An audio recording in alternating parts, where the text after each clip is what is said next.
are still people in the world who believe that their definition, their preferences, their views must override everything else.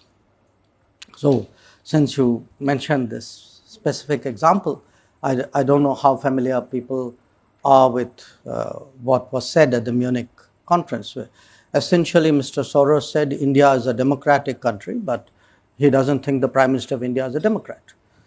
By the way, a few years ago, in the same conference, I was there at that time, he actually accused us of planning to strip millions of Muslims of their citizenship, which of course didn't happen. It was a ridiculous suggestion. But you have to understand what this actually means. I could take a view that the individual in question, Mr. Soros, is a old, rich, opinionated person sitting in New York who still thinks that his views should determine how the entire world works. Now, if I could only stop at old, rich and opinionated, I would put it away. But he is old, rich, opinionated and dangerous, because what happens is when such people and such views and such organizations, they actually invest resources in shaping narratives. I spoke about globalization.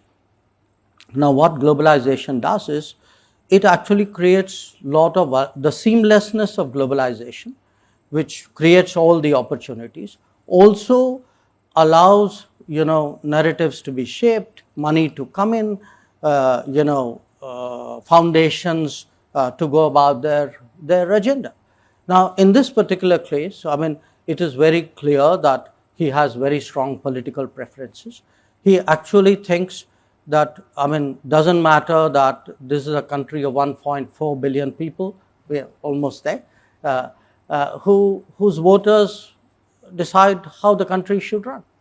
He actually thinks, well, if, and again, I cite him as an extreme example, okay? But there are other, manifestations of this in different countries, where people like him think an election is good if the person we want to see wins. If the election throws up a different outcome, then we actually will say it's a flawed democracy. This to my and the beauty is all this is done under the pretense of advocacy of open society, of transparency, etc. So our generation, we have grown up with concepts like regime change, which influence operations. Now, you can call it what you will. To me, this really looks the same, with a gloss of some kind of do-goodism on it. So, for me, it's actually necessary today that we have today a serious conversation on democracy.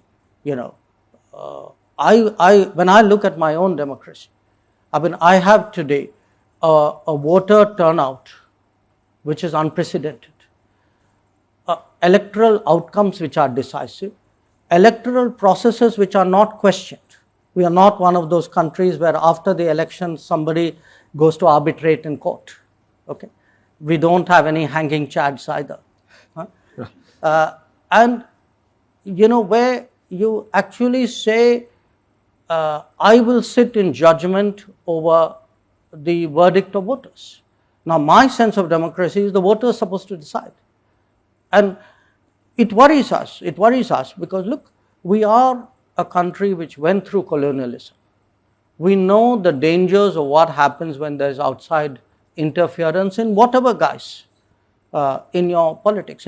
If you do this kind of scaremongering, like millions of people will be deprived of citizenship, it actually does real damage to our societal fabric, because somebody out there believes you, and you don't leave it to accident, by the way, you back it up with an operation.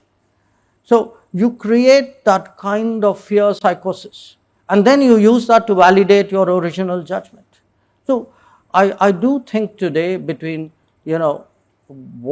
whose democracy, whose globalization, why, the transparency of how global processes work. These are real issues which need to be debated.